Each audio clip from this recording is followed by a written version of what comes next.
panel, I want to thank everybody. My name is Mark. I work as a peer counselor. I really appreciated this conversation to kind of see that layer of all of you. I guess I had a two-part question for Brooke.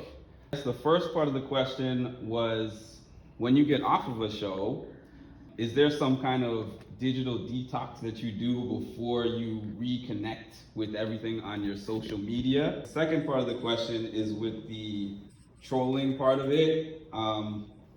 I've experienced a little bit of trolling from just covering those shows on YouTube. So it's not the same as being on, but like sometimes I'm just giving an opinion and they'll feel really strongly about that cast member, they'll like them or not like them, and troll me, and I'm like, what's going on?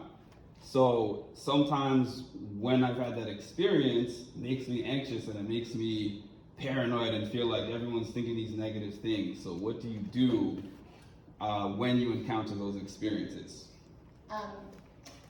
Thank you for the question. Both parts, not super easy, but I had to go right back to work, so I couldn't really digitally detox. I had we came back July 4th, so I had a 3-day weekend, but that was all I could really be off my phone. I did find myself, no, I didn't, that's a lie. I didn't, I went in and I read everything. I have a problem. I needed to, it's funny because depending on what site or app you're on, Facebook kind of hated us. I don't know.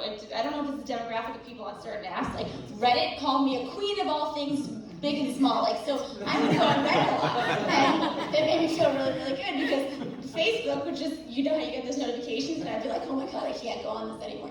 So I didn't really detox. I probably should have. If I do something again, no, I won't. I probably won't. I would say that I would, but I won't. But the one thing that I think I learned, that the more interviews you do and the more people you talk to and whatnot, there was this time on my show where I had to make a ladle in Africa, and it went really badly. And I started singing Disney songs because I figured they couldn't use anything if I didn't have the rights. Let it go. No, it's not, because I didn't sing long enough, and they had plenty to use where I wasn't doing that, and so I was making comments like if my family needed a ladle to eat, they'd all starve, like we'd all be dead. And so I would get all these questions on these interviews about, people are saying all these negative things, like how could she even be a lawyer? How is she successful in life if she can't make a ladle? And I'd be like, well, I never have to make a ladle in court, so I'm cool, it's fine. You just have to have a good sense of humor. I don't know if I'm answering your question anymore, honestly. I might have gone really off track, but I think the importance of like Wendell said earlier, just sort of laughing at yourself and seeing, I don't make ladles, I don't do metal work, I don't know, I'm not going to be good at it the first time.